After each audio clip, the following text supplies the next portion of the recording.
Baik.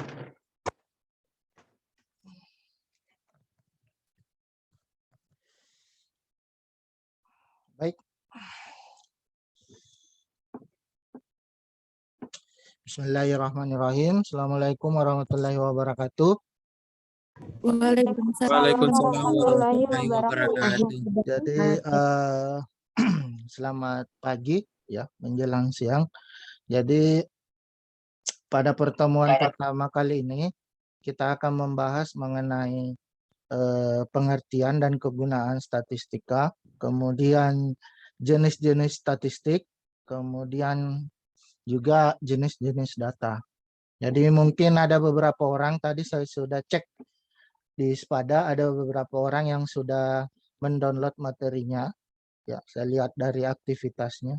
Jadi indikator yang ingin dicapai pada pertemuan kali ini yaitu harapannya setelah Anda belajar untuk pertemuan pertama pada mata kuliah statistik ya, diharapkan Anda sebagai mahasiswa dapat memahami pengertian dan jenis-jenis statistik ya. Kemudian yang kedua, bisa mengkategorikan yang mana data kualitatif, mana yang data kuantitatif, mana yang kategorik, mana yang kontinum. Meskipun sebenarnya saya sudah jelaskan sedikit mengenai jenis-jenis data ini, sebenarnya saya sudah jelaskan pada saat kontrak perkuliahan ya. Oke, jadi sebagai gambaran awal saja karena kita berbicara mengenai statistik, jadi kita mulai dulu dengan kondisi yang ada sekarang. Ya, ini saya gambarkan data kemarin ya, situasi COVID-19 di Indonesia. Jadi berdasarkan dari website ya, yang saya ambil dari website covid19.go.id ya, ini kayaknya situs resmi dari tim Satgas. Nah, Anda bisa lihat di situ untuk kasus aktif itu 36.141. Kemudian yang diuji atau banyaknya spesimen yang diuji itu sekitar 276.135 untuk 30 September ya. Nah, terdapat kenaikan kasus misalkan 1.690. Kemudian kesembuhannya ada sekitar 2.848. Kemudian yang meninggal kemarin gara-gara COVID yang terdata itu adalah 113 ya, 113. Selain itu ada juga data vaksinasi. Misalkan yang sudah vaksin berapa ya, baik yang vaksin pertama, vaksin kedua maupun vaksinasi ketiga. Kenapa saya gambarkan situasi COVID ini pada mata kuliah statistik? Karena pada dasarnya statistika itu awalnya seperti ini, tapi belum menggambarkan situasi kondisi. Awal-awalnya statistika itu sebenarnya cuma sekedar sebagai data yang mungkin sudah familiar datang ke kelurahan ya, statistika kependudukan dan lain sebagainya. Itu yang paling sering ya digunakan pada zaman dahulu. Ya, sekarang kalau Anda perhatikan atau korelasikan dengan kondisi sekarang kan, coba Anda perhatikan setiap minggu ataukah setiap 2 minggu sekali kadang itu kan pemerintah mungkin melalui menteri ataukah melalui tim Satgas kan melakukan evaluasi. Kan evaluasi itu kan misalkan apakah di suatu daerah masuk PPKM.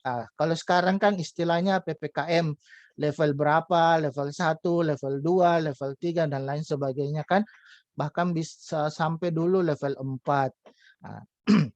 Lalu apa sebenarnya manfaatnya statistik? Selama Anda melaporkan data yang benar, tentu itu akan menjadi arah kebijakan dari suatu kondisi. Misalkan di sini di COVID kan, kalau Anda melaporkan data yang real di lapangan ya, tentu kalau kita lihat kondisinya sekarang kan sudah menurun.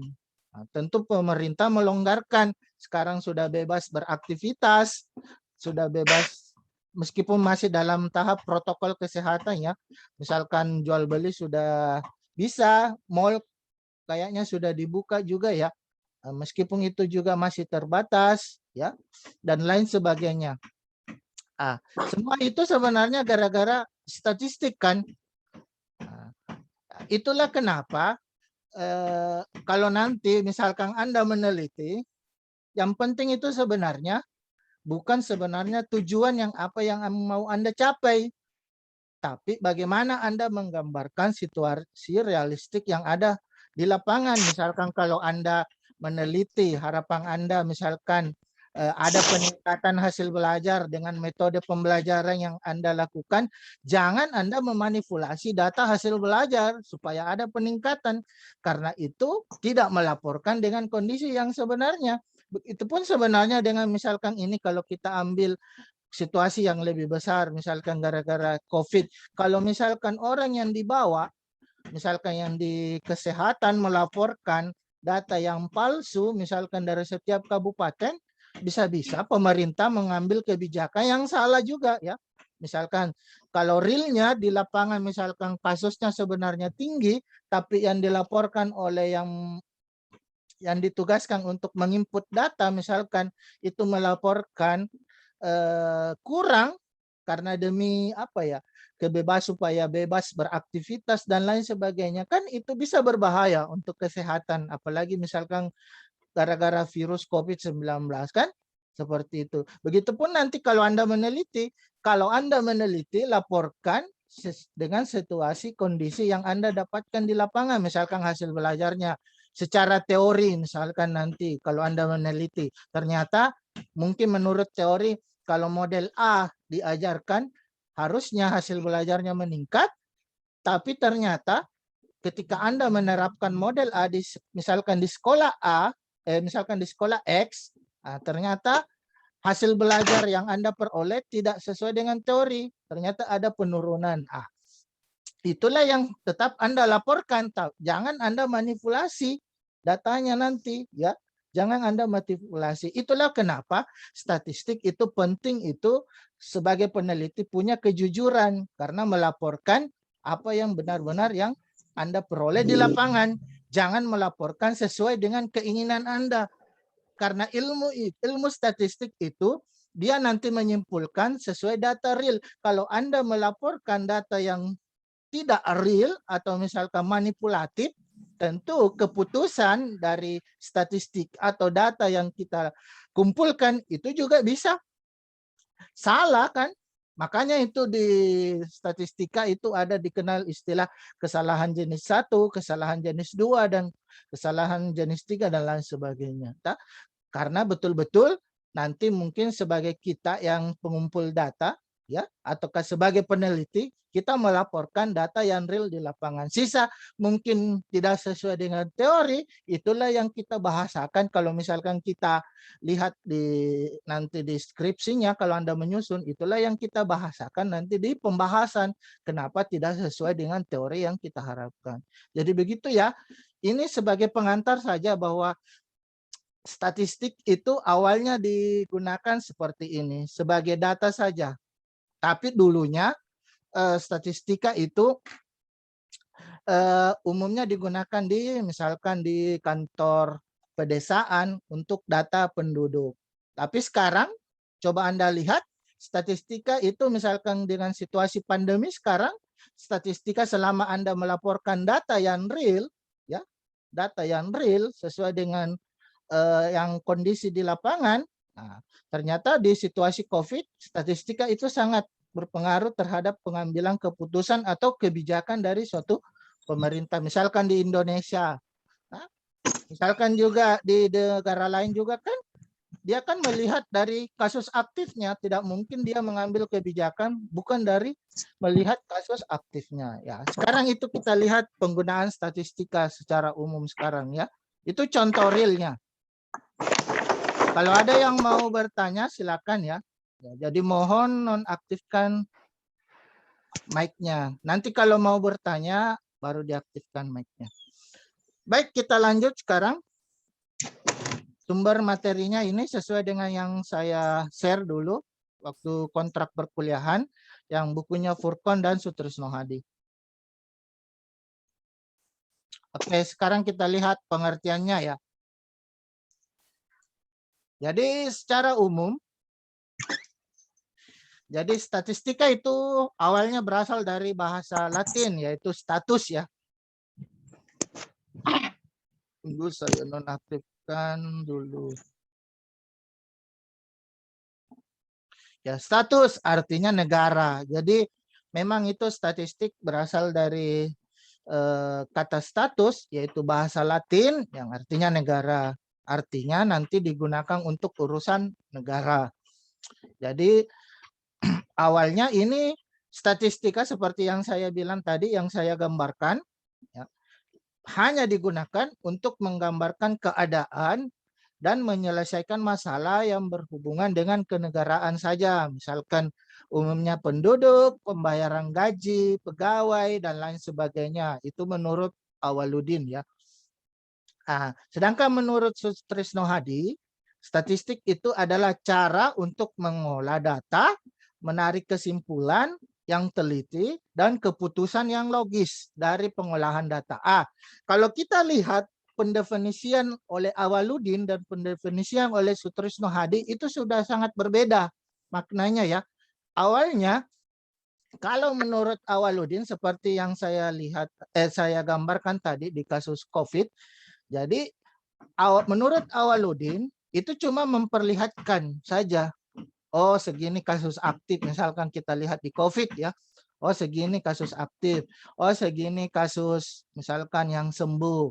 Oh, segini kasus yang segini data penduduk yang sudah divaksin. Nah, itu menurut Awaludin.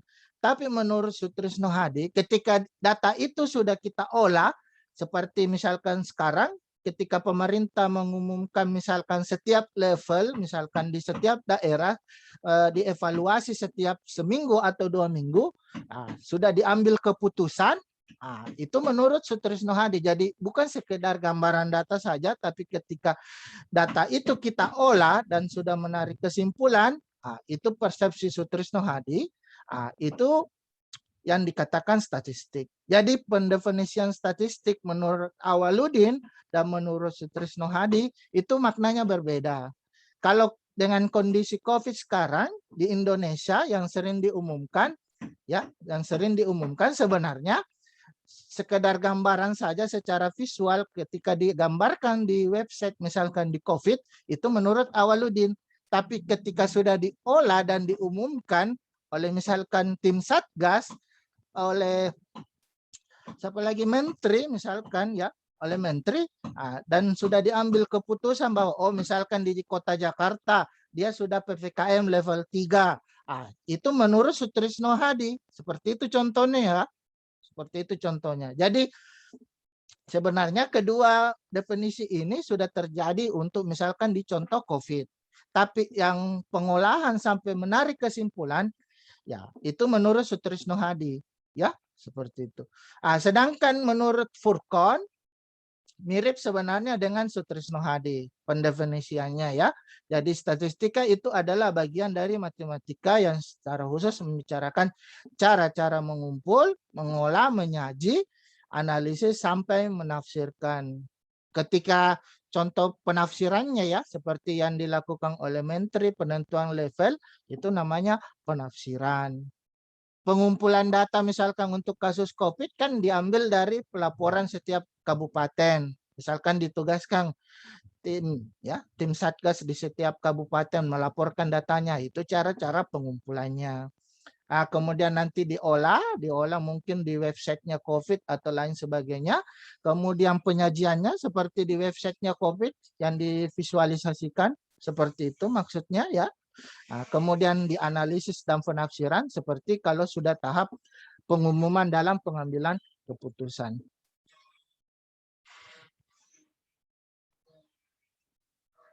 Oke, sekarang kita hubungkan statistik dengan perkembangannya ya. Ketika kita lihat statistik itu cuma sekumpulan angka yang sudah tersusun dalam suatu daftar atau grafik, misalkan di statistika kependudukan atau penduduk, misalkan angka-angka, misalkan jumlah penduduk, rata-rata umur penduduk, ya. Seperti di tahun 2020 kayaknya sudah dilaksanakan sensus penduduk meskipun terkendala dengan COVID. Kalau tidak salah itu sensusnya dilakukan lewat pengiriman data lewat link ya kalau tidak salah. Ya. Saya juga itu hari kalau tidak salah di websitenya BPS ya, Badan Pusat Statistik ya, yang mengumpulkan data. Oke, statistik adalah sekumpulan cara atau aturan tentang pengumpulan, pengolahan, analisis, dan penafsiran data yang terdiri dari angka-angka. Jadi awalnya itu cuma sekedar grafik, daftar, cuma divisualisasikan. Sekarang sudah membahas statistik mengarah cara mengumpulkannya, cara mengolahnya, dan cara menganalisis, dan cara menafsirkan. Kemudian terakhir, statistik itu adalah sekumpulan angka yang menjelaskan sifat-sifat data berdasarkan hasil pengamatan. Jadi berdasarkan pengertian kedua dan ketiga, statistik sudah diartikan dalam arti luas, yaitu metode atau ilmu yang mempelajari cara pengumpulan, cara pengolahan, cara menganalisis, cara menafsirkan, serta cara menarik kesimpulan dari data yang ada. Jadi awalnya sebenarnya seperti yang saya jelaskan di slide sebelumnya, statistik itu cuma sekedar dikumpul, digambarkan, belum ditafsirkan atau belum menjadi landasan untuk mengambil suatu kesimpulan. Misalkan kalau kondisi COVID sekarang, kalau bukan berdasarkan data, kita mengambil keputusan, bisa saja kasusnya akan terus meningkat kan. Nah, karena gara-gara berdasarkan data, ya dilaporkan, misalkan kasus harian di suatu kabupaten, misalkan di Kabupaten Pangkep, kasus hariannya seperti ini, angkanya meningkat. Ya. Kalau tidak salah, kalau ada yang pernah jadi panitia pada saat penerimaan mahasiswa baru kan, awalnya kan kalau dulu itu kalau tidak salah cuma 20%. Nah, ternyata pada saat tim Satgas COVID-19 yang datang ke kampus, itu kan sekarang sudah ada kebijakan sampai 50%.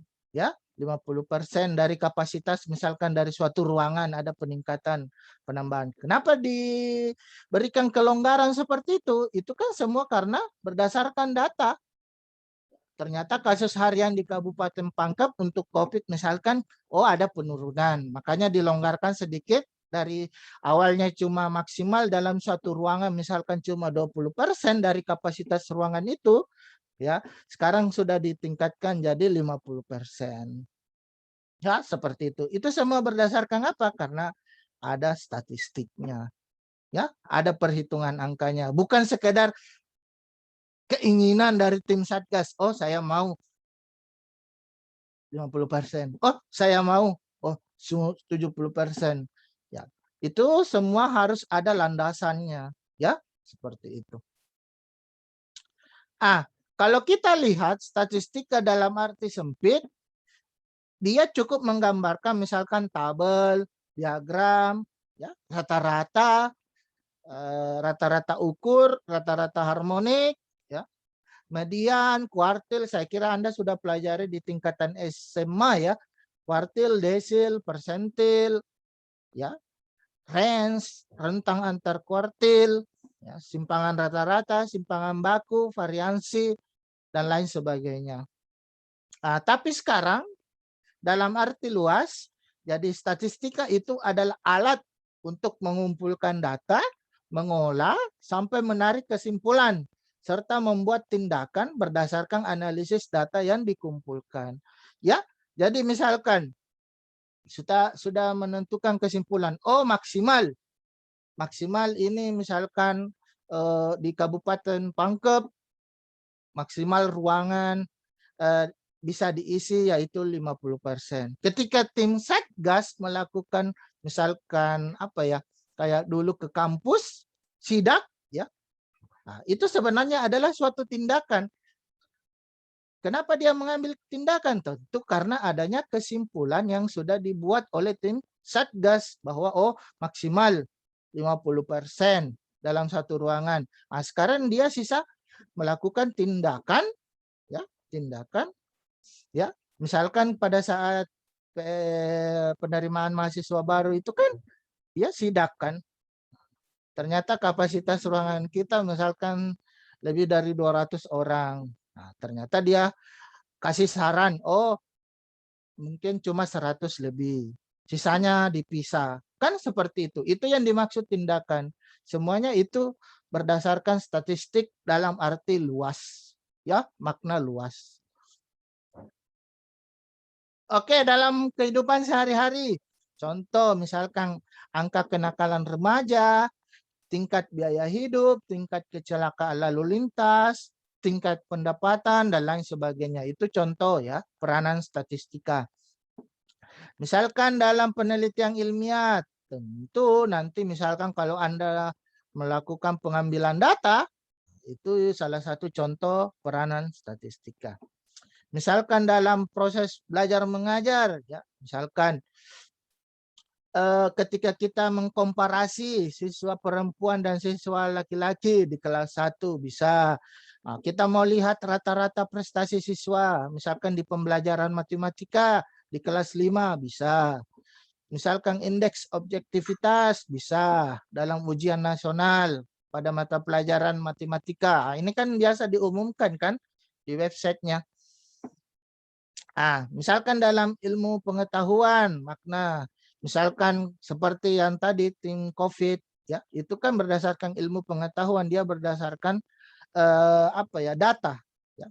Jadi dia mengambil kesimpulan bukan berdasarkan keinginan mereka sendiri, tapi betul-betul berdasarkan data ilmiah, karena datanya itu kan dikumpul dari setiap kabupaten.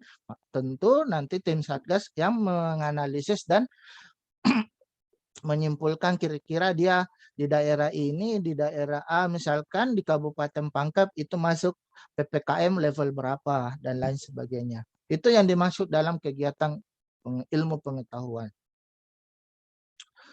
Oke. Sedangkan fungsinya ya, misalkan bisa sebagai bank data ya.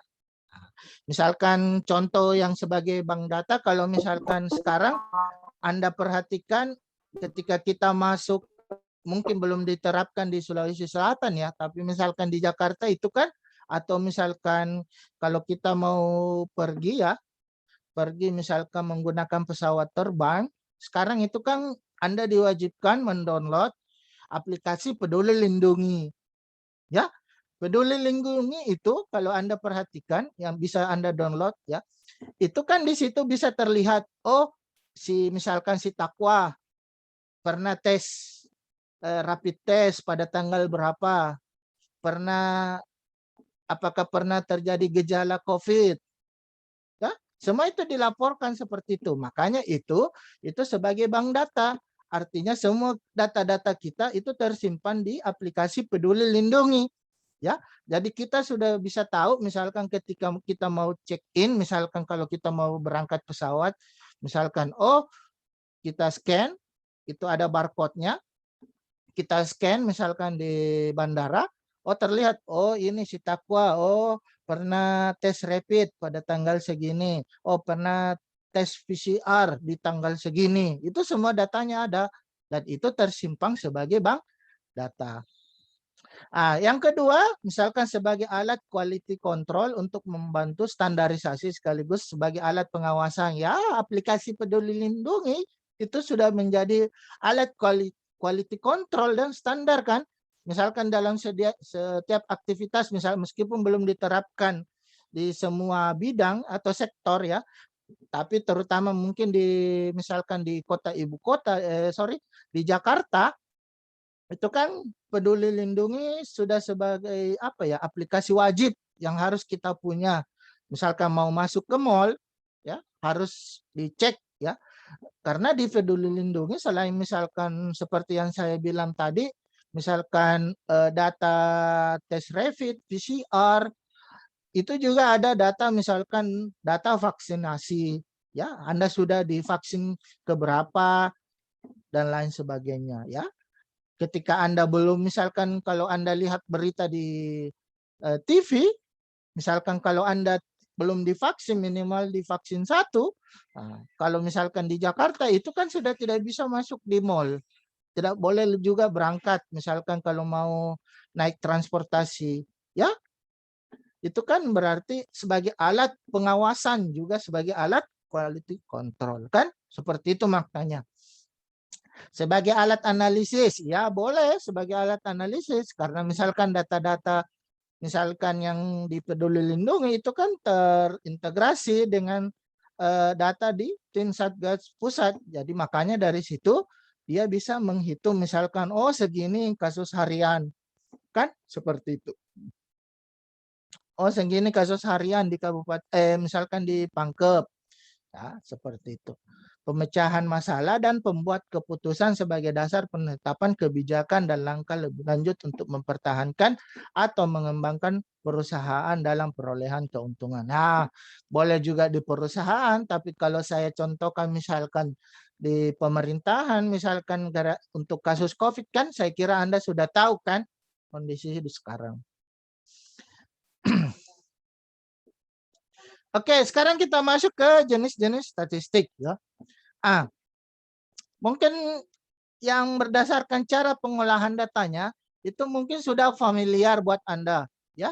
Itu sudah familiar karena saya kira kalau Anda pernah masuk ke perpustakaan atau search dikasih tugas oleh dosennya untuk mencari misalkan jurnal atau skripsi ya pada mata kuliah tertentu misalkan di metodologi penelitian, dua istilah statistik itu yang di atas berdasarkan cara pengolahannya itu saya kira sudah familiar buat Anda kan. Yang pertama itu statistika deskriptif ya, yang kedua statistik inferensial ya. Mungkin di PGSD ya, di PGSD karena kebijakan dari Kaprodinya itu saya lihat umumnya untuk yang ingin menyusun skripsi itu diarahkan ke jenis penelitian PTK. Kalau jenis penelitian PTK itu biasanya dia sampai tahap statistika deskriptif saja, tidak masuk ke tahap statistika inferensial ya. Jadi misalkan di statistika deskriptif itu cuma digambarkan ya, misalkan digambarkan dengan diagram batang, ya, histogram dengan berapa nilai rata-rata dalam satu kelompok di kelas pada mata pelajaran tertentu kan, misalkan seperti itu. Itu kan seperti itu saja kan pembahasan di penelitian tindakan kelas kan, seperti itu saja. Tapi kalau misalkan bukan penelitiannya tindakan kelas dan bukan juga penelitian kualitatif, maka selama dia penelitian kuantitatif, maka dia harus ya harus memuat dua statistika ini, yaitu termasuk statistika inferensial ya, statistika inferensial. Jadi di statistika inferensial itu adalah serangkaian teknik yang digunakan untuk mengkaji, menaksir, mengambil kesimpulan sebagian data yang dipilih secara acak dari seluruh data yang menjadi subjek kajian populasi. Jadi di statistika inferensial itu tergantung dari ini, yang ini. Sorry. Jadi statistika inferensial itu tergantung dari ini, tergantung dari jenis penelitiannya ini, ya. Jadi kalau misalkan penelitiannya ini, misalkan jenis penelitiannya korelasi, maka biasanya statistika inferensialnya itu adalah uji korelasi. Salah satu contoh uji korelasi ya itu misalkan kalau datanya itu misalkan hasil belajar, itu bisa kita gunakan misalkan uji persen momen kan seperti itu. Tapi kalau misalkan datanya kategorik ya itu lain lagi ujinya ya seperti itu. Misalkan jenis penelitiannya ex post facto ya, ex post facto. Berarti nanti datanya itu harus analisisnya itu harus ada statistika inferensialnya. Ya, misalkan kalau ex post facto itu biasa atau umumnya digunakan meskipun misalkan satu variabel untuk X-nya ya, variabel terikatnya biasanya digunakan analisis regresi. Ya, meskipun kalau misalkan ada juga beberapa penelitian itu misalkan pakai analisis jalur dan lain sebagainya kan. Kalau berdasarkan parameter atau data yang sebenarnya, statistik itu dibagi atas dua. Ada namanya statistika parametrik, ada statistik non parametrik. Ya, jadi statistika parametrik itu adalah statistik yang parameter populasinya mengikuti suatu distribusi tertentu, seperti distribusi normal dan memiliki variansi homogen.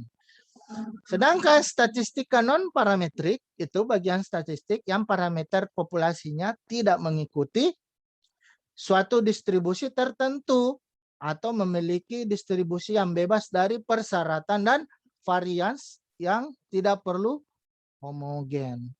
Jadi tunggu dulu karena ada yang mencoret.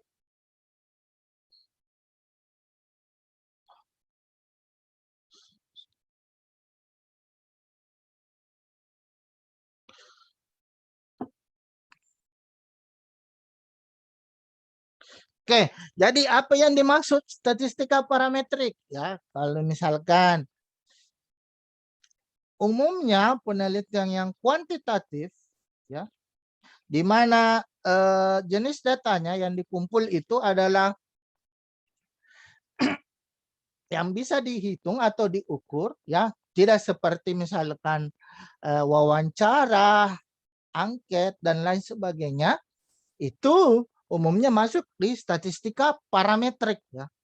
Dia masuk di statistik parametrik. Artinya sebaran datanya itu mengikuti distribusi normal. Itulah kenapa dia bentuknya seperti lonceng, ya. Ini akan ada materi tersendiri nanti di pertemuan ke berapa ya? 7 atau 6. Kalau Anda perhatikan, misalkan kalau kita ambil contoh hasil belajar, misalkan di kelas saja, di kelas PGSD A, semester 5A. Kalau Anda perhatikan, misalkan ini distribusinya ya, tentu makin ke kanan itu akan makin tinggi nilainya kan. Ya, ini kan makin tinggi kan. Nah, kalau ke sini kan ya rendah. Kalau Anda perhatikan untuk kasus hasil belajar atau variabel hasil belajar di kelas misalkan di PGSD semester 5A, tentu misalkan di hasil belajar, misalkan di mata kuliah apa ya, misalkan di mata kuliah statistik misalkan, tentu yang mendapatkan nilai tinggi itu tidak akan banyak kan frekuensinya atau tidak akan tinggi. Begitupun yang mungkin dapat nilai rendah itu kalau selama data Anda normal itu tentu tidak akan tinggi juga. Tentu yang paling banyak adalah kelompok yang sedang-sedang. Ya. Ini. Kelompok yang sedang. Kondisi itulah yang dinamakan distribusi normal. Mau tidak mau, kalau kita lihat fenomena ya sosial sekarang, tentu kondisi ini yang paling banyak terjadi kan. Misalkan pada variabel lain, misalkan kenakalan remaja, tidak mungkin dalam satu kelas semuanya nakal. Kan? Pasti yang nakal itu kan misalkan cuma sedikit. Tentu yang misalkan tipe orangnya introvert atau pendiam, tidak terlalu apa ya istilahnya kalau di bimbingan konseling ya,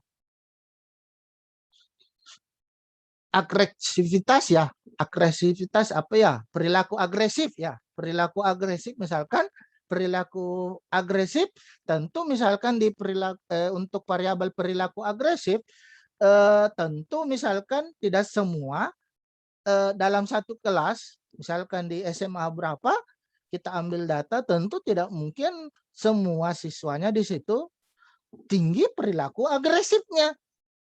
Tentu ada juga yang rendah. Tapi umumnya kalau mengikuti distribusi normal, pasti yang paling banyak itu yang pada kategori sedang. Dan itulah yang sekarang yang ada di fenomena secara umum. Makanya kenapa di beberapa skripsi itu selama dia mengikuti, ada uji statistika inferensialnya, pasti selalu ada uji normalitas. Ya, karena apakah sebarang dari sampel yang kita ambil itu mengikuti fenomena yang terjadi sekarang, yang mana fenomena populasi yang terjadi sekarang umumnya itu mengikuti distribusi normal. Itulah kenapa kalau Anda selalu buka di beberapa skripsi di perpustakaan, itu selalu akan ada dikatakan uji normalitas sebagai salah satu syarat. Begitupun misalkan dalam uji homogen, pasti ada istilahnya uji homogenitas, kan? Uji homogenitas artinya apakah nanti kalau misalkan begini seperti ini, kalau dia seperti ini penyebarannya, apakah dia homogen? Apa maksudnya homogen? Artinya dia berkumpul atau istilahnya nilainya itu mirip.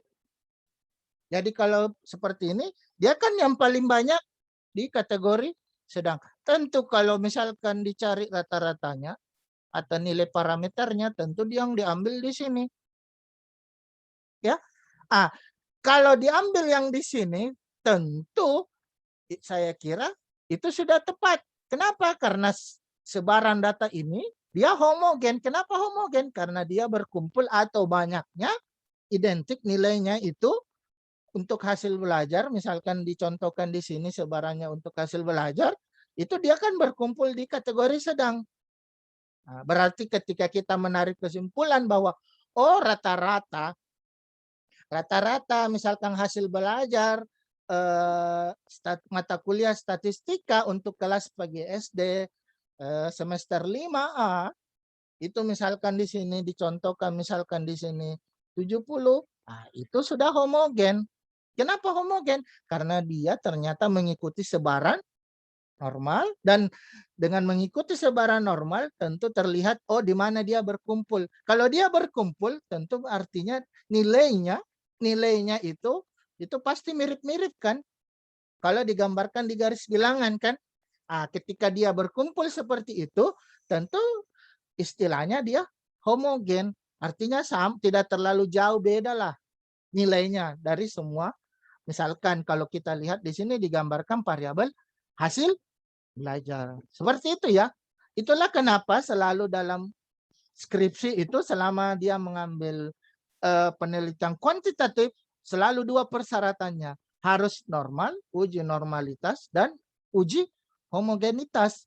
Itu alasannya kenapa? Karena fenomena sekarang populasi pasti mengikuti sebaran distribusi normal. Makanya harus diuji normal. Yang kedua, kenapa harus diuji homogen?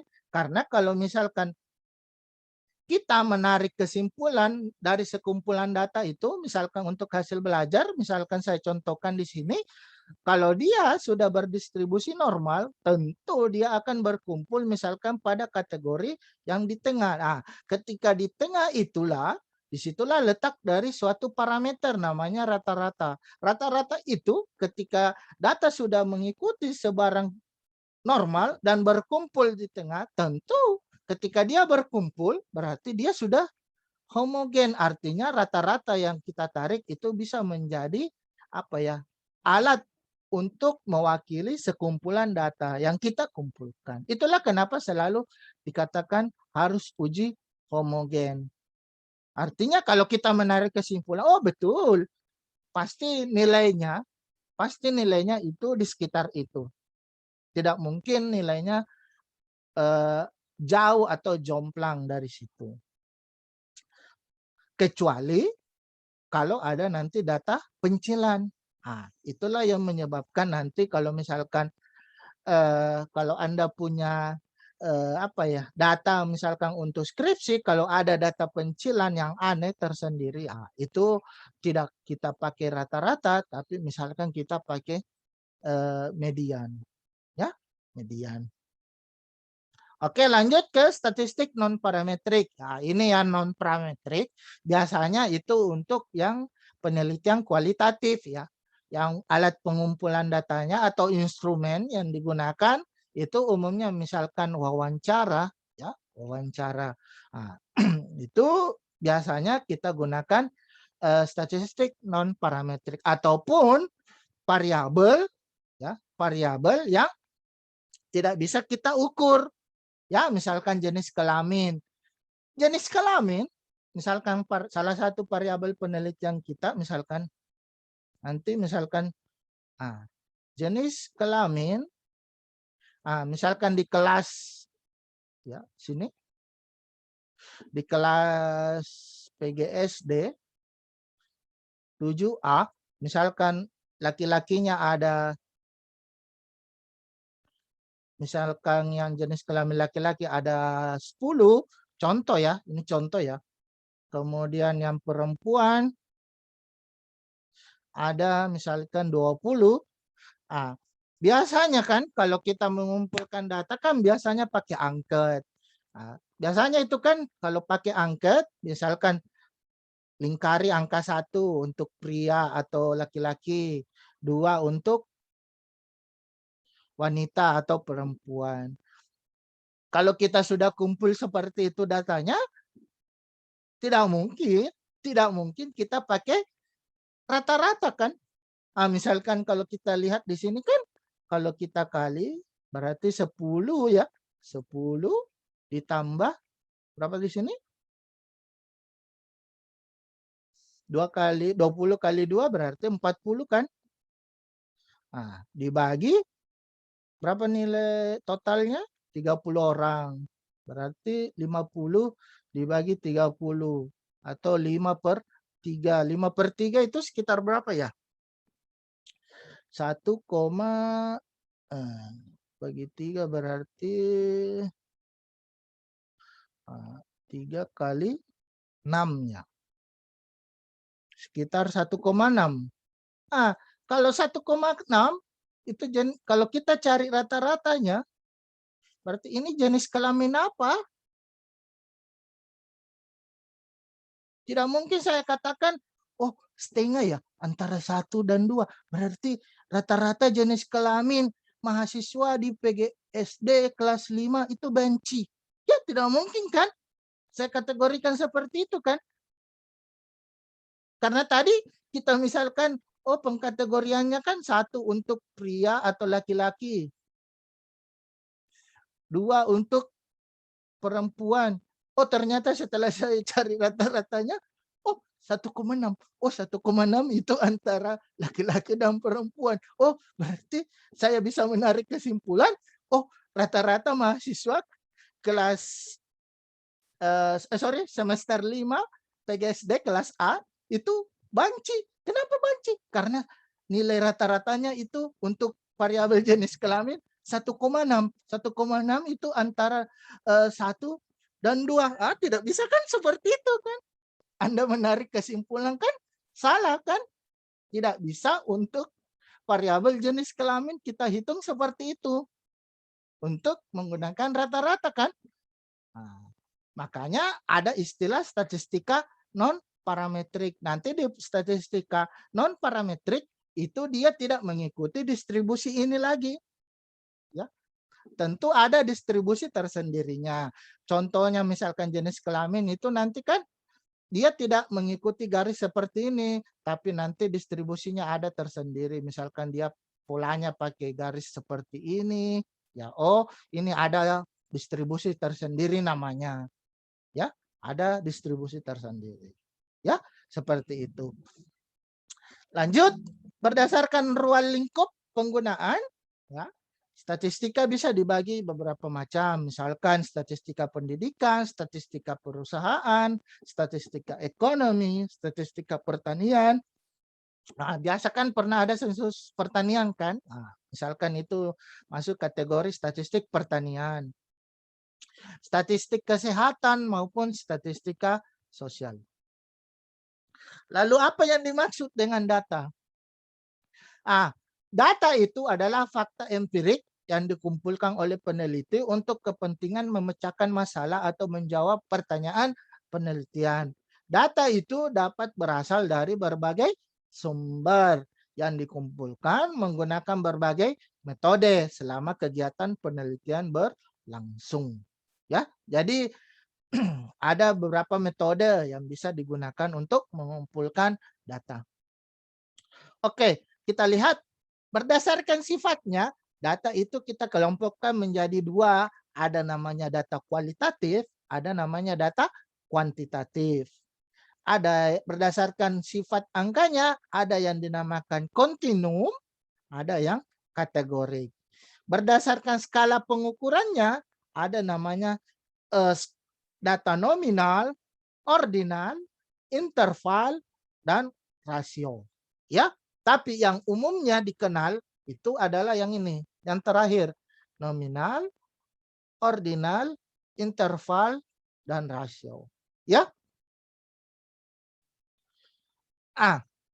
Kalau kita gambarkan dalam bentuk bagan seperti inilah penjelasannya. Jadi data itu kita bagi dua dulu, kualitatif dan kuantitatif. Ya. Sedangkan data kuantitatif itu terbagi dua, itu ada data diskrit dan data kontinum. Ya, jadi ada yang diskrit atau ya kontinum. Kemudian diskrit itu nominal. Contohnya, contohnya jenis kelamin tadi.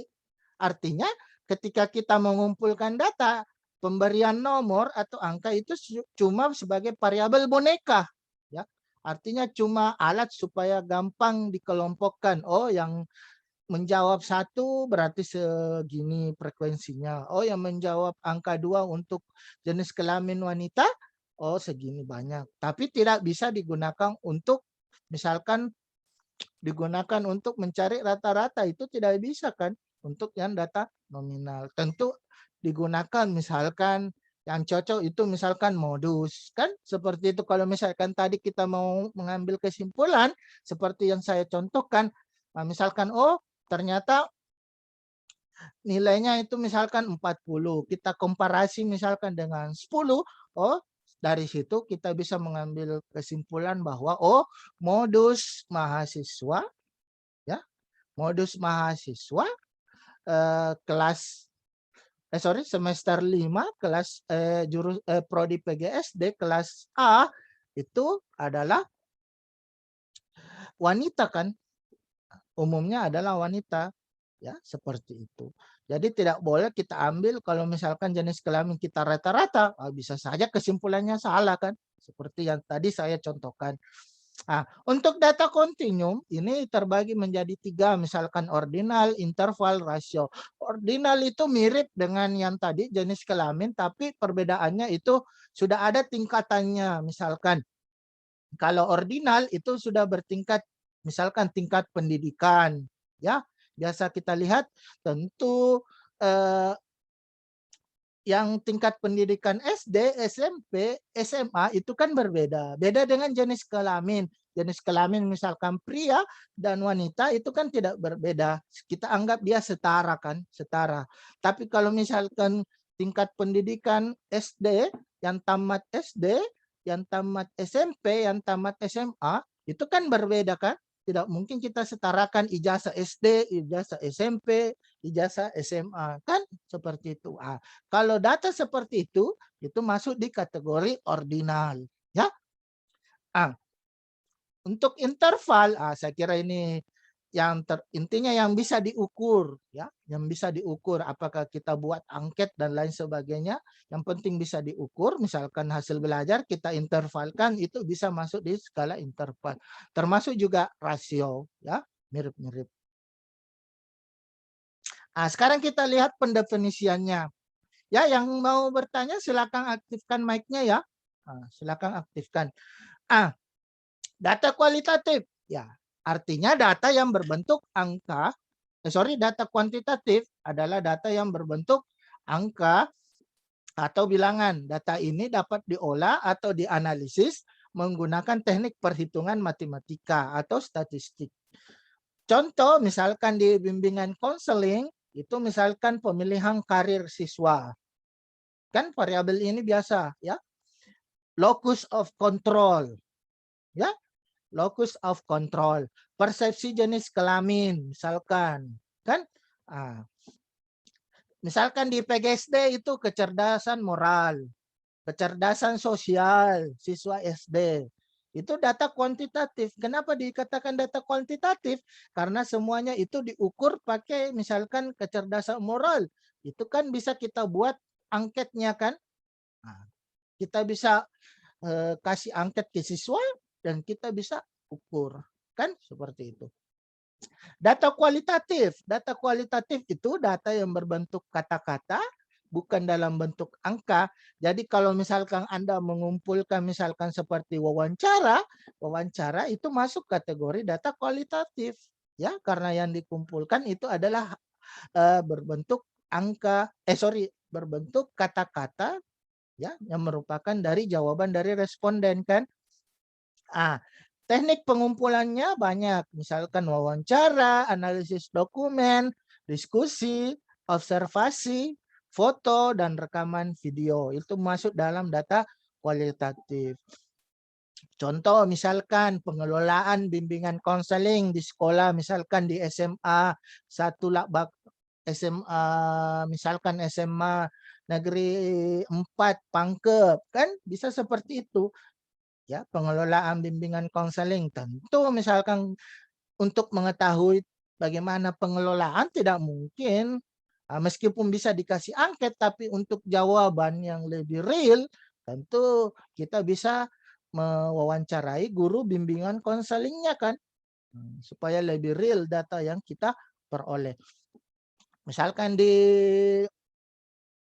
Prodi PGSD bisa misalkan analisis faktor penghambat guru pembelajaran membaca puisi. Ini kan boleh. Jadi misalkan kita mau tahu kenapa sih siswa-siswa SD ya itu kesulitan atau guru-guru sulit mengajarkan pembelajaran membaca puisi. Nah, itu bisa masuk ke data kualitatif. Caranya bagaimana? Kita misalkan di sekolah SD atau SD berapa, kita wawancarai gurunya. Nah, kalau kita wawancarai gurunya kan sudah terlihat, oh apa faktornya. Nah, apa faktornya. Dan yang data yang dikumpul kalau misalkan kita wawancarai gurunya, tentu adalah data yang berbentuk kata-kata, tidak mungkin berbentuk angka kan, seperti itu. Untuk mengetahui faktor penghambatnya guru untuk mengajarkan pembelajaran puisi di tingkatan SD. Misalkan seperti itu kan. Itu contoh variabel data kualitatif. Ini saya perlihatkan contoh jurnal ya. Contoh jurnal untuk PGSD yang data kuantitatif ya, data kuantitatif. Coba perhatikan yang mana variabelnya? Ya, tentu yang variabelnya adalah yang ini. Hubungan kecerdasan moral, ya ini variabelnya. Dan kecerdasan.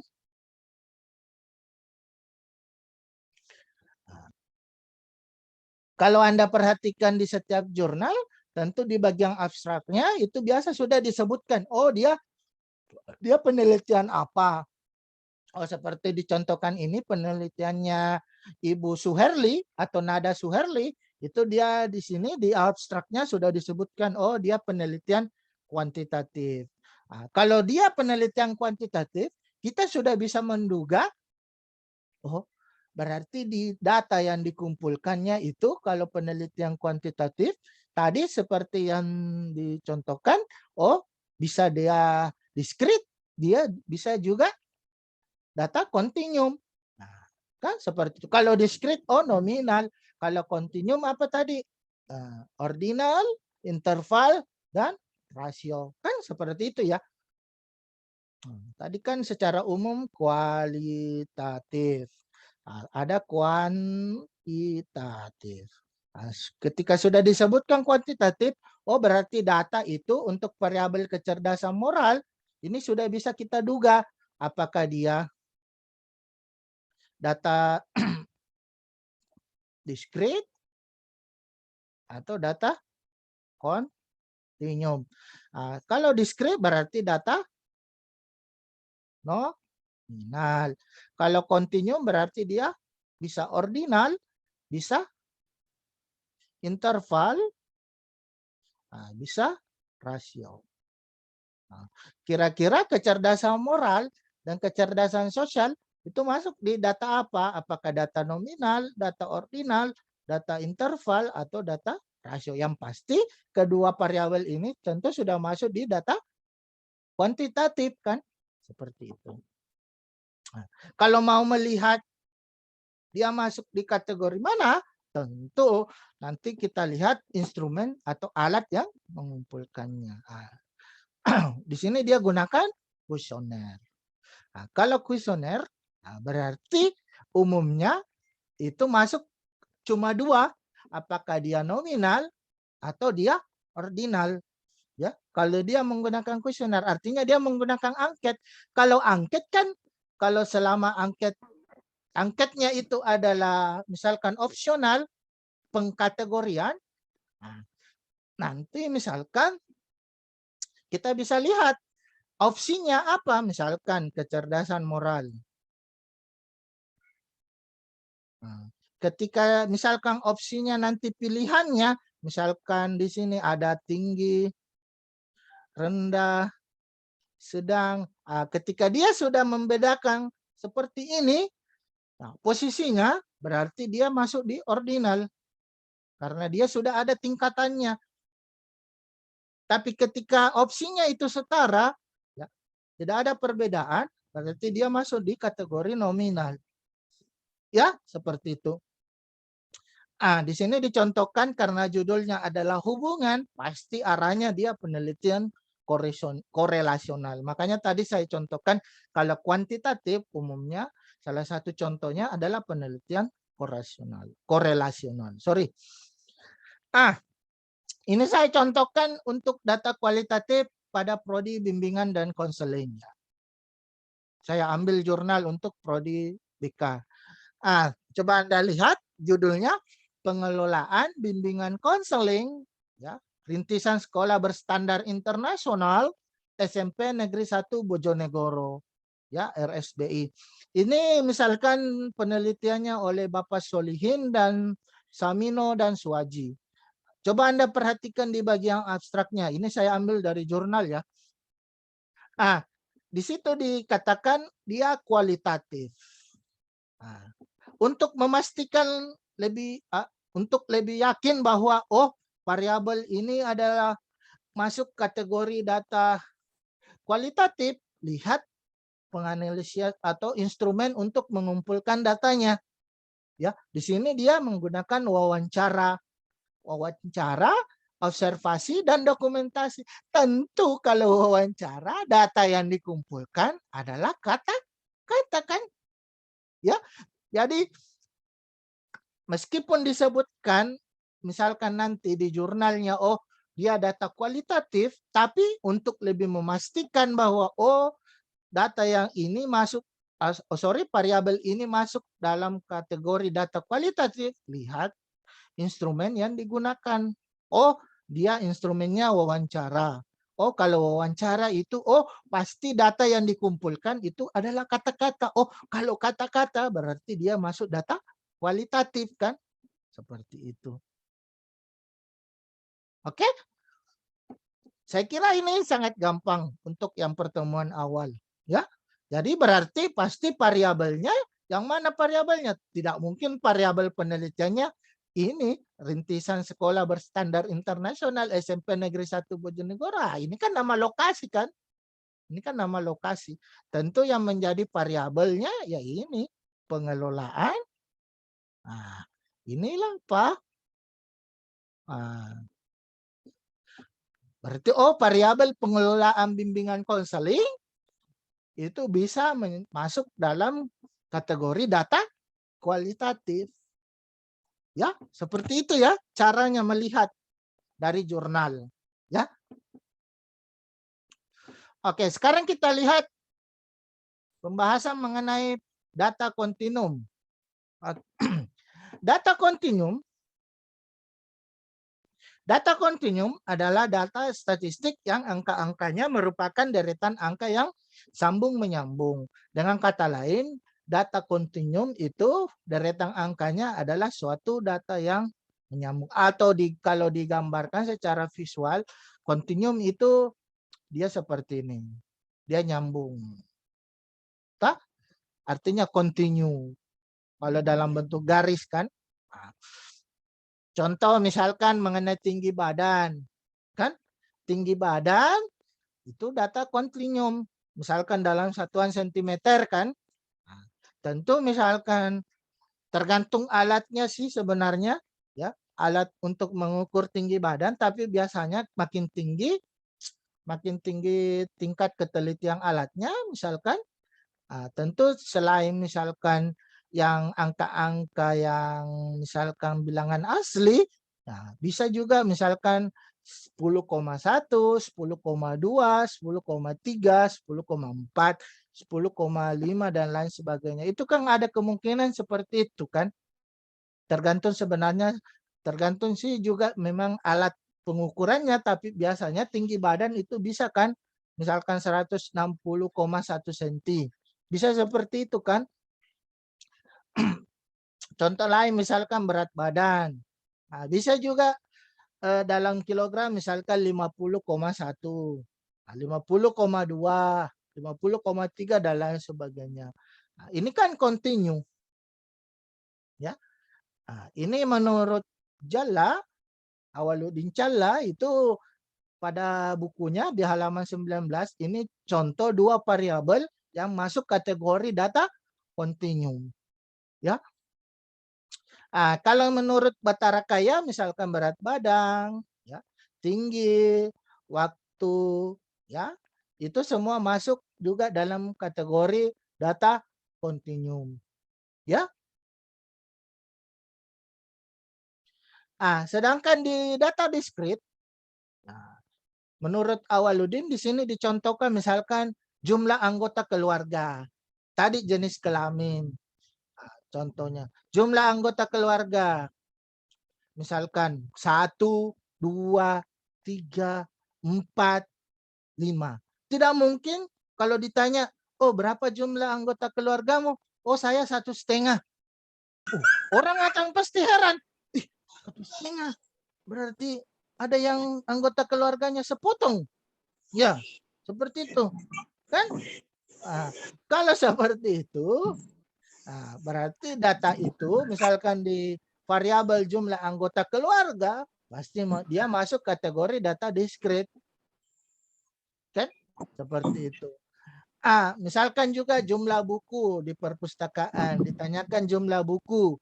Oh, jumlah buku tidak mungkin Anda bilang berapa eksemplar, misalkan kan ditanyakan ada berapa. Tunggu saya nonaktifkan dulu. Misalkan ditanyakan berapa eksemplar. Oh, ternyata dijawab 50, 125 eksemplar, 300. Tidak mungkin kalau ditanya berapa jumlah bukumu? Oh, 3,5. Apa maksudnya setengah itu dari jumlah buku? Itu kan tidak masuk hitungan. Kalau seperti itu, variabel seperti itu, contohkan, oh berarti dia masuk data diskrit. Ya. Lanjut, misalkan di Batara Kaya, misalkan dicontohkan warna rambut kan, misalkan coklat, merah, hitam. Tidak mungkin ditanya, oh apa warna rambutmu? Merah putih. Itu kan tidak jelas. Tidak mungkin selama kita berbicara normal kan, meskipun sudah bisa diwarnai rambutnya misalkan setengah merah, setengah putih. Tapi secara normal warna rambut dasarnya kan, misalkan orang bule kan beda. Misalkan warna rambutnya coklat, pirang, itu kan pirangnya bukan dibuat-buat seperti orang Indonesia, pirang yang dibuat-buat kan. Ya. Misalkan orang Indonesia, misalkan warna rambutnya hitam, itu semua contoh masuk kategori data diskrit atau kategori. Ya, tipe jenis golongan darah, misalkan di sini dicontohkan juga oleh Batara Kaya, kan?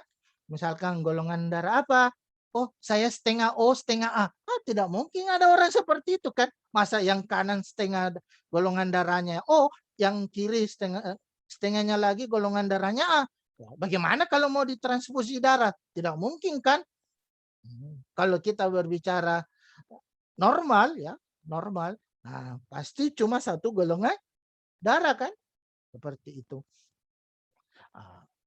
Misalkan Anda golongan darah O, golongan darah A, dan golongan darah B.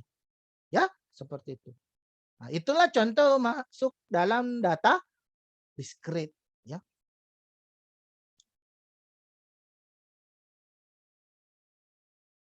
Nah, sekarang kita bahas di bagian data apa yang dimaksud data nominal, ordinal, ya, interval, dan rasio.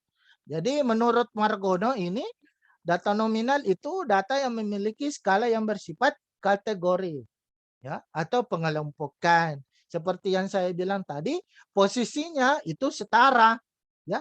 Setara, tidak dapat dilakukan operasi matematika, misalkan penjumlahan, pengurangan, pembagian, dan perkalian. Ya, ketika tidak bisa dilakukan operasi matematika, berarti dia masuk kategori data nominal. Contoh, jenis kelamin, kan? Itu kan tidak bisa kita operasikan matematika, kita jumlahkan. Oh, pria ditambah wanita berapa? Kan tidak bisa. Oh, pekerjaan misalkan guru ditambah dengan pekerjaan wira swasta berapa? Kan tidak bisa seperti itu. Oh, misalkan golongan darah O ditambah golongan darah A. Tidak mungkin kita bilang golongan darahnya 2OA. Itu kan tidak bisa. Nah, ketika itu juga seperti jenis kelamin. Jenis kelamin itu kan kita anggap setara kan, tidak ada perbedaan pria dan wanita. Ya, itu setara. Misalkan juga dalam pekerjaan, mau guru, mau misalkan wira swasta, misalkan pekerjaan yang lain juga, itu kan setara posisinya. Ya, selama kita tidak melihat yang lain lagi, nah, itu kan posisinya sama, setara pekerjaan, makanya itu masuk data nominal. Golongan darah, nah, itu kan sama juga meskipun mungkin di masyarakat kita kenal istilah golongan darah biru, itu kan sebenarnya tidak ada kan golongan darah biru. Adakah golongan darah biru? Tidak ada kan? Itu kan cuma apa ya? Contoh saja ya, majas ya, menunjukkan strata tersendiri. Nah, beda kalau misalkan kalau Anda apa ya misalkan di Bali ya, kalau tidak salah itu kan ada stratanya tersendiri kan.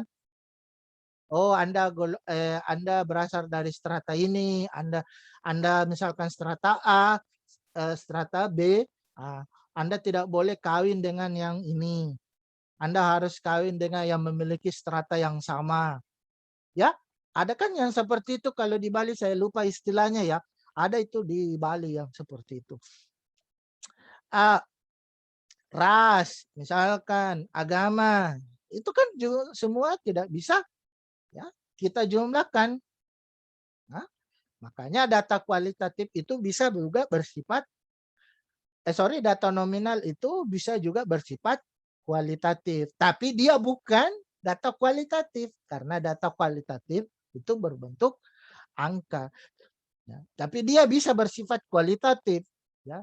Kapan dia bersifat kualitatif? Ketika misalkan ketika kita mengumpulkan datanya, kita kumpulkan datanya itu dalam bentuk kata-kata. Tapi itu jarang. Misalkan kalau kita mendata, misalkan pergi mendata jenis kelamin, terkadang kan yang kita tulis itu misalkan 1, yang sering kita dapat angketnya itu penulisan angka 1 atau checklist. Nah, di checklist saja kan. Nah, kalau misalkan angketnya seperti itu, berarti data nominal itu bersifat kuantitatif.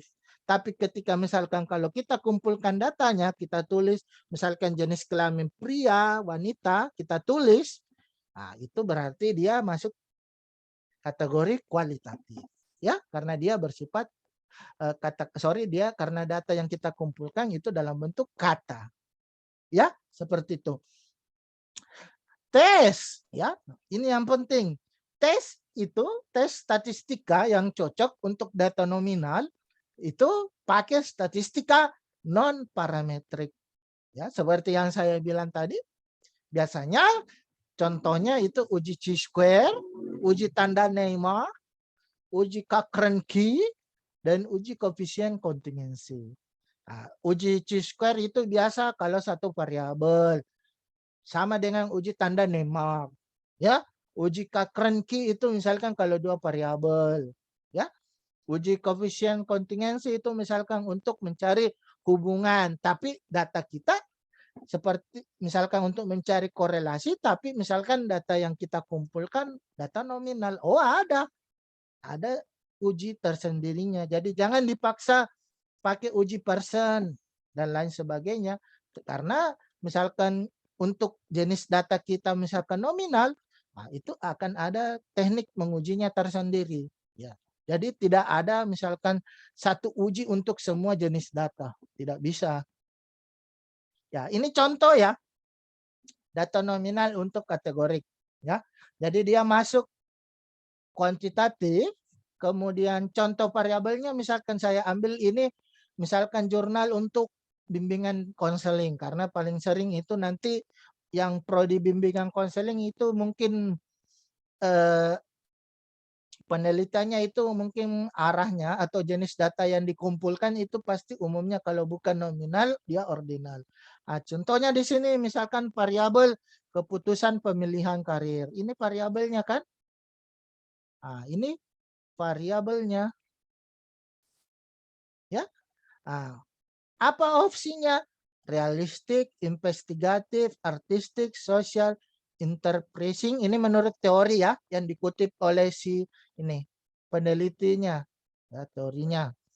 Konvensional dan kombinasi. Jadi ini semua, misalkan juga ini ada jenis kelamin, selain keputusan pemilihan karir, ini kan posisinya setara. Dan ini juga tidak bisa kita operasikan. Oh, 8 realistik ditambah 7 investigatif, itu kira-kira berapa? Kan tidak bisa.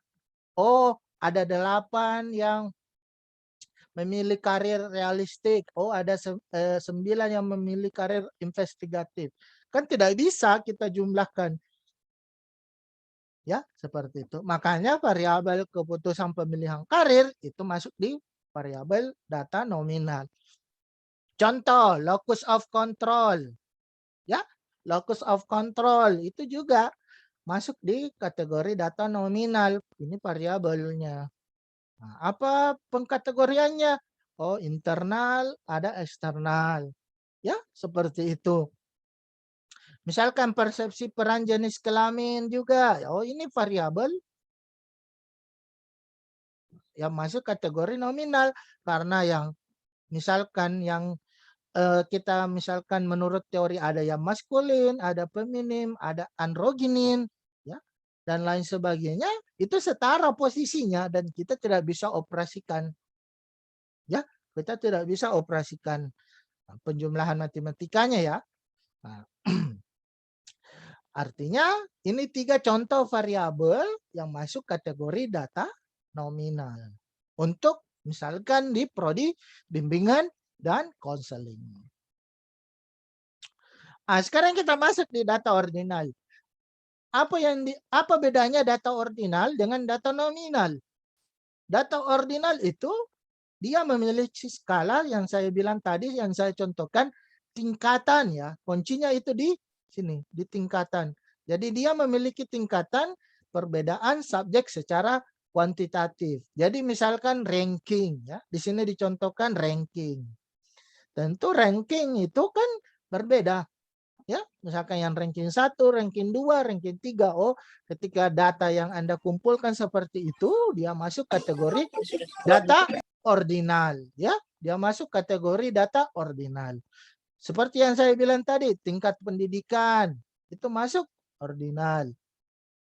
Sikap, ya, itu juga bisa masuk ordinal.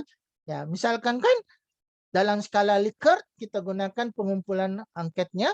Misalkan tentu yang setuju, ragu-ragu, dan tidak setuju itu kan berbeda posisinya ya. Misalkan dalam satu kalimat atau statement dari angket itu kan berbeda tingkatan posisinya. Ya, makanya dalam sikap itu kadang juga bisa masuk dalam data ordinal. Keteladanan, tingkat senioritas pegawai. Ya, mungkin yang sering kita lihat kepangkatan militer kan yang bintang 1, bintang 2 ya, di kepolisian atau TNI itu kan beda. Ya, beda. Mungkin yang misalkan di kepolisian kalau tingkat bintang 2 bisa menjadi apa ya, Kapolda ya. Kalau yang misalkan masih bintang 1 mungkin masih jadi wakil Kapolda ada. Seperti itu kan. Itu masuk data ordinal ya. Status sosial, tingkat kedisiplinan belajar dan lain sebagainya. Nah, kalau data ordinal juga ada tes statistik tersendirinya ya. Nah, dia juga diuji dengan statistik non parametrik. Jadi dia juga pakai non parametrik. Jadi contoh ujinya yang biasa digunakan misalkan uji Kolmogorov, uji tanda, uji pasang tanda Wilcoxon, uji median, uji Mann-Whitney-Yu, uji ANAVA, uji Rang-Spearman, dan uji Rang-Kendall.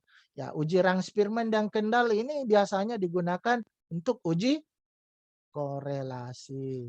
Sedangkan yang ini uji median, Mann-Whitney, uji ANAVA, biasanya ini ANAVA-Friedman ini untuk lebih dari 2 variabel. Ya, kalau misalkan Anda mau cari perbedaan yang lebih dari 2 variabel dan dia masuk data ordinal, berarti dia harus pakai uji Friedman. Sedangkan Mann-Whitney biasanya digunakan untuk mencari beda untuk 2 variabel. Ya, contoh misalkan hasil belajar. Hasil belajar itu bisa kita ambil datanya 2 kali kan. Misalkan pretest, post, sorry, misalkan di sini ya,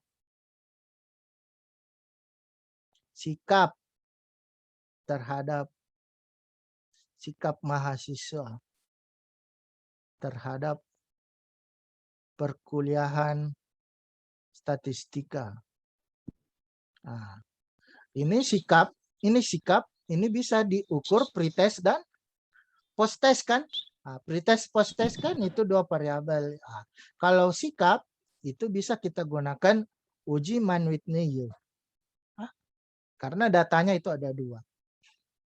Kalau datanya 1 biasa kita gunakan uji tanda. Ya, misalkan kalau cuma 1 kali mengambil data itu bisa namanya uji tanda atau uji yang lain. Ada juga uji McNamara juga itu bisa kita gunakan. Kalau misalkan dia datanya data yang ordinal atau nominal tapi data yang kita kumpulkan itu cuma 1. Itu ada ujinya tersendiri juga. Nah, ini contoh data ordinal misalkan di sini saya ambil tingkat kedisiplinan kan, tingkat kedisiplinan. Nah, di sini kan pengkategoriannya sudah ada rendah, sedang, dan tinggi. Berarti ini kan tingkatannya ini kan berbeda-beda. Oh, orang yang di level rendah, sedang, dan tinggi itu untuk tingkat kedisiplinannya itu pasti kan berbeda. Tidak sama stratanya kan? Nah, seperti itu. Ya, makanya ini untuk variabel tingkat kedisiplinan siswa ini variabel tingkat kedisiplinan siswa itu kita bisa masuk kategori data nominal. Ya, seperti itu. Lanjut 2 variabel terakhir masuk ke data interval. Jadi data interval itu data yang menunjukkan jarak antara data yang satu dengan data yang lain mempunyai bobot yang sama. Jadi data interval memiliki karakter data nominal dan ordinal, tapi tidak memiliki nol mutlak. Jadi kuncinya dia tidak punya nol mutlak, ya. Tapi dia punya karakter dari data nominal dan data ordinal. Contoh temperatur, ya, temperatur.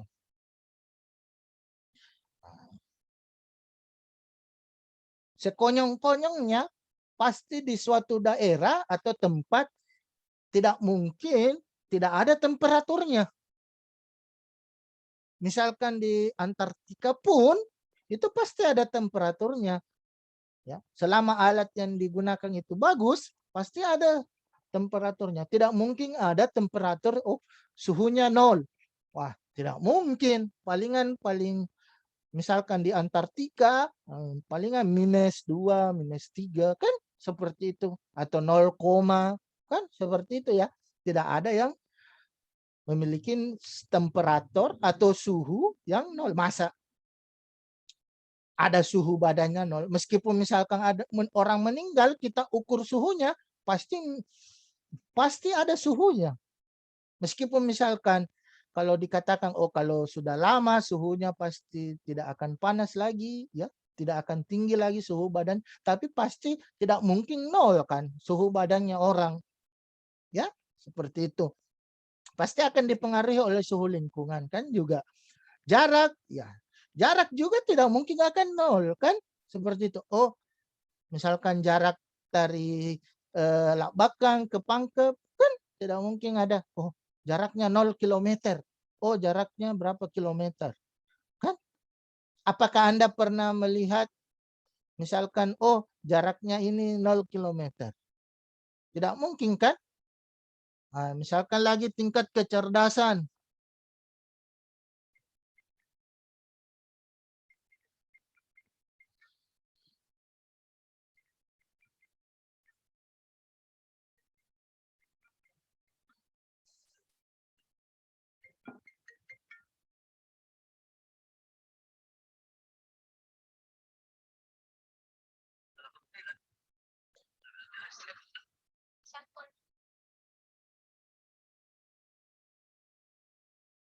Tunggu dulu ya, saya angkat telepon dulu.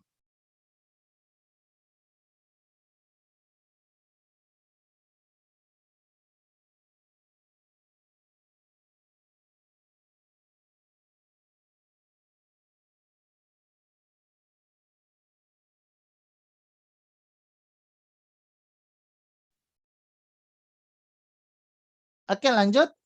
Jarak tadi, tingkat kecerdasan juga.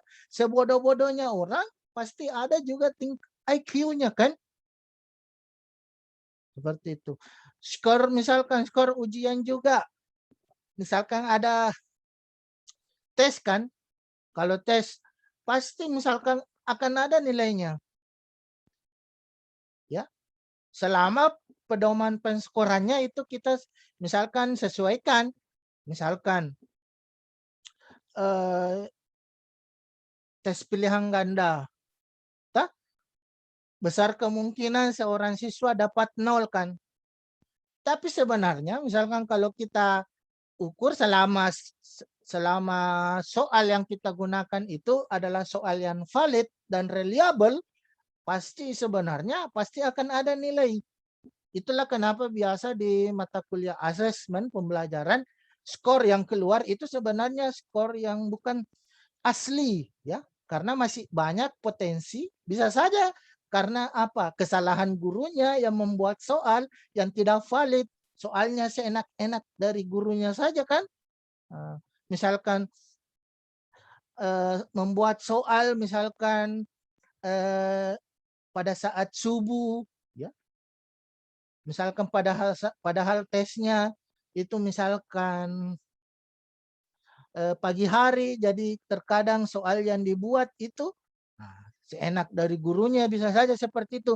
Tidak ada misalkan kisi-kisi soalnya, belum, kemudian data yang tahun lalu yang sebenarnya misalkan kan kalau ada ujian kan tentu ada datanya kan. Sebenarnya data dari hasil ujian tahun lalu misalkan siswa itu kan bisa kita validasi. Soalnya kita hitung nilai validitas dan reliabilitas dari soal yang kita sudah ujikan tahun lalu. Kalau soalnya itu sudah valid dan reliable, berarti itu sudah bisa kita gunakan lagi untuk tes tahun depan. Ya, karena itulah salah satu gunanya data atau misalkan itu dikumpul ya, dikumpul datanya. Oh, datanya misalkan yang semester 5 sekarang nanti ya, sekarang ini kalau ada ujian nanti kita kumpul data jawaban nilai-nilai dari jawabannya. Misalkan saya analisis, oh ternyata soal nomor 1 valid, soal nomor 2 tidak valid. Oh berarti saya buang nanti untuk ujian ke depan. Ya, untuk ujian yang semester 3 yang memprogram nanti statistik. Itulah data yang soal yang bisa saya gunakan yaitu soal nomor 1, sedangkan soal yang nomor 2 yang tidak valid itu saya buang. Ya, seperti itu. Jadi itulah kenapa terkadang ada mungkin nilai siswa yang misalnya dapat 0. Kenapa? Karena itu bisa juga karena faktor dari soalnya, ya, soalnya yang tidak valid, ya. Jadi bisa saja soal yang kita gunakan itu tidak valid dan reliable. Ya, skor IQ, saya kira ini setiap orang pasti ada skor IQ-nya, tidak mungkin. Misalkan meskipun misalkan orang yang keterbelakangan mental, misalkan ya itu pasti ada skornya kan, skor IQ-nya. Waktu juga tidak mungkin ada yang waktu 0 kan, tidak mungkin, minimal itu pasti 1 detik ya atau berapa yang ukuran waktunya kurang lagi dari satuan detik. Keadaan persepsi pegawai dan lain sebagainya. Untuk kondisi data interval seperti ini biasa digunakan uji statistika parametrik. Ya, parametrik di sini dicontohkan bisa data uji T, uji ANOVA, uji persen dan uji regresi. Ya, seperti itu. Terakhir untuk di sini dicontohkan data interval misalkan untuk variabel intimidasi atau tingkah laku agresif ya. Tingkah laku agresif. Tingkah laku agresif yang mana di sini? Yang mana di sini variabel yang diperhatikan itu ini skornya. Ketika Anda perhatikan ini berarti dia masuk data interval. Jadi untuk variabel ini dia masuk data interval. Nah, itulah kenapa tadi di penjelasan dikatakan, oh untuk data yang interval itu mengandung sifat dari data nominal dan ordinal. Ya, yang mana nominal ordinal ini? Dia juga memuat sifat data ordinal kan. Seperti itu. Nah, ini penelitiannya si Nick Rahayu ya mengenai variabel tingkah laku agresif dan intimidasi dalam keluarga ya. Jadi dia masuk penelitian kuantitatif dengan teknik pengumpulan data secara interval. Ya, seperti itu. Jadi ini 2 variabel contoh. Jadi ini 2 contoh variabel mengenai data interval ya, yaitu tingkah laku agresif dan intimidasi dalam keluarga. Terakhir mengenai data rasio, ini mungkin yang banyak juga kita dapat atau peroleh dalam kehidupan sehari-hari, yaitu data yang ukurannya mempunyai 0 mutlak dan mempunyai jarak yang sama. Contoh tinggi badan, berat badan, hasil belajar, motivasi belajar, perilaku agresif. Jadi tes yang cocok kadang itu pakai statistika parametrik, yaitu uji T, uji ANOVA, uji persen, dan uji regresi. Ya. Nah, ini contoh saya ambil perilaku agresif. Yang mana yang masuk data rasio yang ini. Kan? Nah, variabel perilaku agresif. Ya. Nah, ini variabelnya. Oke. Ini dicontohkan kita kumpul pakai angket ya. Jadi dia mengumpulkan, kemudian ada indikatornya ya. Ya, dia kumpul ada 13 item ya. Dia kumpul datanya seperti itu. Oke, terakhir metode dan instrumen pengumpulan data. Jadi angketnya, misalkan umumnya kalau misalkan kita menggunakan angket, biasanya instrumen yang digunakan itu angket, checklist, skala, inventory. Kalau wawancara biasanya pedoman wawancara dan checklist. Kalau kita metode pengamatan atau observasi biasanya lembar pengamatan, panduan observasi, dan checklist. Kalau tes itu ya tergantung variabel apa yang kita tes, misalkan tes hasil belajar dan lain sebagainya kan bisa. Terakhir dokumentasi itu bisa misalkan foto ya, tabel ya, video dan lain sebagainya. Itu masuk dalam tahap dokumentasi ataukah dokumen-dokumen ya, bisa ya sebagai data sekunder untuk membantu penelitian kita. Nah, ini contoh misalkan lembar rekam observasi ya untuk variabel perilaku agresif ya. Misalkan di indikator 1, misalkan di agresi fisik itu ada deskriptornya. Misalkan kalau dia memukul, mendorong, berkelahi, merusak, mencubit, menendang. Oh, berarti dia masuk dalam indikator agresi fisik. Ini dikumpul setiap siswa ya, ini contoh ya, contoh. Agresi verbal misalkan kalau dia menghina, mencaci, berkata-kata kotor, ya, membentak, menggunjing atau berkata kasar itu masuk agresi verbal. Nah, itu dicatat setiap siswa dan diamati. Ya, saya kira itu penjelasan mengenai pertemuan pertama ini mengenai definisi statistika dan jenis-jenis data. Saya kira saya jelaskan secara panjang lebar ya, mulai dari tadi kita tahu pendefinisian statistika yang awalnya itu cuma sekedar angka ya, sekedar angka, kemudian berubah selain angka yaitu kita juga ternyata statistika sudah berkembang mengenai cara mengumpulkan, cara menganalisis, sampai cara mengambil keputusan, cara menyimpulkan sampai ke tindakan ya. Kemudian di jenis-jenis data tadi ya, kita sudah pelajari mulai dari yang bentuk umum, ada data kualitatif, ada data kuantitatif. Data kuantitatif terbagi dua, diskrit dan data kontinum. Data diskrit itu bisa di data nominal, sedangkan data kontinum itu bisa masuk data ordinal, interval, dan rasio. Ya, itu adalah materi yang kita pelajari di perkuliahan statistika untuk pertemuan pertama sebagai oleh-oleh ya, supaya mengukur seberapa paham Anda tentang materi ini. Silakan Anda kerjakan tugas ini ya, yaitu tentu yang prodi bimbingan konseling silakan cari jurnal ya, jurnal tentang bimbingan dan konseling. Tentu untuk yang prodi PGSD silakan cari jurnal tentang prodi PGSD ya. Nah, tugas Anda yaitu seperti yang saya contohkan tadi, silakan Anda analisis jurnalnya dan silakan Anda kelompokkan, misalkan si jurnal A, oh ini data kuantitatif untuk variabel ini.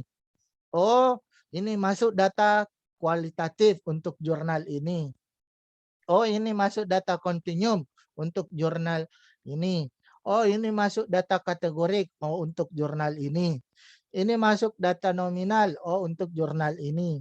Ini masuk data ordinal, interval, rasio oh untuk jurnal ini. Tidak harus semua data ini dalam satu jurnal ya.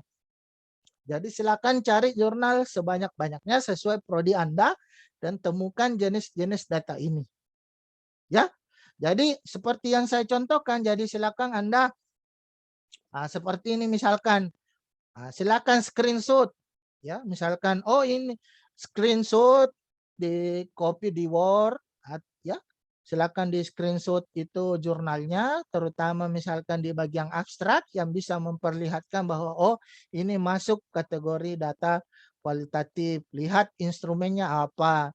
Nah, setelah itu silakan screenshot misalkan oh variabelnya. Nanti di bawah oh variabel tingkat kedisiplinan siswa masuk dalam kategori data ordinal. Ya, silakan di screenshot seperti ini supaya terlihat oh ini diambil dari jurnalnya siapa, dari prodi apa, ya seperti itu. Nah, misalkan seperti ini, nanti di bawahnya oh ini masuk dalam data kategori oh variabel keputusan pemilihan karir, variabel locus of control, variabel persepsi jenis kelamin. Kan seperti itu ya. Selalu menulis. Data nominal. Nah, silakan. Oke, seperti itu ya tugasnya. Kalau ada yang mau ditanyakan silakan. Jadi tugas Anda ini silakan Anda ketik di Word, kemudian Anda bisa upload di Google Drive-nya, ya. Jadi di Spada itu saya lihat tadi sudah ada 60 orang yang join. Di Spada itu nanti di bagian oh ini yang aktivitasnya ya. Di bagian nanti di sini saya perlihatkan. Jadi absensinya itu akan terbuka nanti sampai jam 11 ya. Oke. Jadi kalau absensi ini tidak akan bisa Anda absen kalau Anda tidak mendownload materinya. Ya. Kemudian untuk penugasannya, jadi silakan Anda klik ini di aktivitas tugas nanti. Nah, di sini nanti ternyata sudah ada 71 orang yang join. Nanti deadline-nya itu hari Jumat tengah malam. Jadi bukan Jumat kayak ini jam 8 nanti tengah malam jam 12 tapi Kamis dini hari ya. Jadi deadline-nya itu kalau misalkan sudah tanggal 7 sudah lewat jam 12 lewat 01 berarti nanti Anda sudah tidak bisa lagi mengsubmit ya tugasnya. Jadi yang di copy di sini itu nanti cuma link Google Drive-nya ya. Jadi cuma link Google Drive-nya. Jadi Anda tidak boleh mengirim tugas lagi. Jadi cuma link Google Drive. Ya. Nanti yang disubmit itu nanti di sini nanti terlihat ada linknya. Jadi usahakan nanti kalau misalkan tugasnya sudah upload di Google Drive Anda. Jadi upload di Google Drive-nya. Kemudian setelah di-upload di Google Drive, baru Anda copy linknya. Nah, setelah Anda copy linknya, baru Anda submit di aktivitas tugas. Ya, silakan di copy di situ. Jadi saya coba perlihatkan. Oke, misalkan ini. Misalkan ini saya punya link seperti ini. Oh, saya sudah upload di Google Drive saya. Ya, yang saya nanti kopikan di aktivitas statistik. Di tugasnya itu linknya. Dapatkan link. Nah, seperti ini. Pastikan yang ini bisa diakses oleh siapa saja ya. Karena kalau misalkan Anda sudah submit link ini, tapi di sini ternyata tidak bisa diakses oleh siapa saja, berarti nanti saya juga tidak bisa periksa tugasnya. Tapi kalau misalkan sudah dirubah, siapa saja yang memiliki link, nanti sisa Anda salin linknya, nanti sisa mengarah ke sini, pada aktivitas tugas 1. Jadi nanti silakan Anda submit. Nanti setelah Anda submit, pastikan di situ linknya. Jadi yang dipastikan itu linknya saja, bukan filenya. Jadi filenya itu upload dulu di Google Drive Anda ya. Upload dulu di Google Drive Anda, kemudian dapatkan linknya, baru nanti kalau sudah dapat linknya, barulah dikasih masuk ke Spada link itu untuk penugasan yang pertama di mata kuliah statistik. Ya, seperti itu ya. Kenapa saya batasi seperti itu? Karena pasti tempat penyimpanan untuk Spada itu kan terbatas kan. Misalkan saja sekarang itu yang terdaftar itu pengguna itu sudah sampai 600 orang. Misalkan saja untuk satu mata kuliah, setiap orang mengupload file itu 2 MB, wah sudah berapa kapasitasnya yang tersimpan. Makanya saya bilang manfaatkan Google Drive Anda, ya, manfaatkan Google Drive Anda, silakan upload tugasnya di Google Drive, kemudian nanti sisa linknya yang Anda pastikan di aktivitas sini, aktivitas penugasan, ya. Di penugasan ya yang di sini yang tugas S3 pertemuan 1. Nah, ini juga tidak bisa aktif kalau Anda tidak download materinya. Tentu karena tugasnya itu kan ada di materinya kan, di slide yang terakhir. Oke, ada yang mau ditanyakan? Kalau memang belum sempat bertanya pada kesempatan kali ini, jangan lupa di sini sudah disiapkan juga aktivitas forum diskusi. Kalau memang belum sempat bertanya, silakan kalau masih ada yang belum dipahami, silakan ditanyakan di sini. Sisa diklik tambah diskusi baru. Kalau misalkan ada materi dari pertemuan ini yang belum Anda pahami. Karena insya Allah rekamannya ini nanti saya upload di channel YouTube saya. Kalau memang misalkan tidak sempat memperhatikan semua penjelasan pada kesempatan kali ini, jadi bisa lagi diputar ulang di channel YouTube saya, yaitu Muhammad Taqwa ya. Silakan dicari saja namanya Muhammad Taqwa. Insya Allah nanti saya upload untuk kegiatan pembelajaran hari ini. Ada yang mau ditanyakan? Silakan.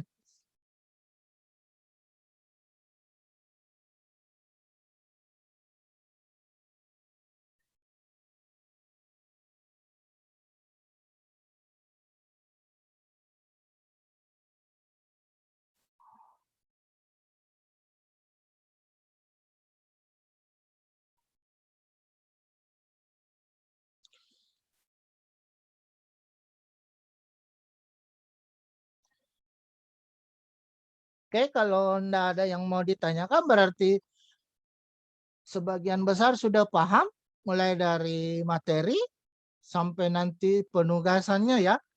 Oke, silakan. Jadi penugasannya itu seperti yang dicontohkan di slide itu, screenshot ya. Screenshot itu jurnalnya, kemudian silakan Anda komentari di bagian bawah, oh variabel ini masuk kategori data apa. Ya, karena tadi ditugaskan cari data kuantitatif, kualitatif, data diskrit, data nominal, data kontinum, data kategorik, ya. Apalagi ordinal, interval, dan rasio. Jadi silakan cari jurnal sebanyak-banyaknya sesuai dengan prodi Anda dan usahakan itu berbeda, ya. Usahakan itu berbeda. Karena makin banyak misalkan Anda tahu variabel, itu kan manfaatnya nanti kembali ke Anda. Oh, nanti di penelitian, oh saya mau variabel ini. Oh, ini. Oh, masuk kategori data ini. Oh, kalau kita sudah tahu, oh dia data ini. Misalkan data interval atau data rasio. Oh, kalau data interval dan rasio, oh kalau mau mencari hubungan pakai uji Pearson. Kan seperti itu. Gampang. Kalau Anda pahami dulu jenis-jenis datanya, berarti pasti Anda bisa memilih uji yang cocok dengan data Anda. Oke, kalau Anda ada pertanyaan, silakan Anda mengabsen ya di Spada. Kalau begitu saya tutup pertemuan virtual ini untuk pertemuan pertama di mata kuliah statistik ya.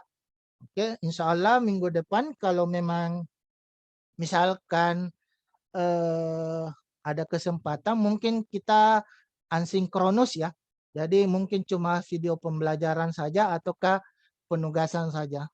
Karena tidak mungkin setiap minggu kita lakukan perkuliahan seperti ini. Karena juga sangat menguras kuota kan. Meskipun ada bantuan dari Kemdikbud kan, saya kira itu juga tidak mencukupi. Oke, saya tutup untuk perkuliahan pertama untuk mata kuliah statistik dengan ucapan wassalamualaikum warahmatullahi wabarakatuh. Waalaikumsalam warahmatullahi wabarakatuh. Waalaikumsalam warahmatullahi wabarakatuh. Waalaikumsalam warahmatullahi wabarakatuh. Tidak. Tidak. Betul-betul tidak.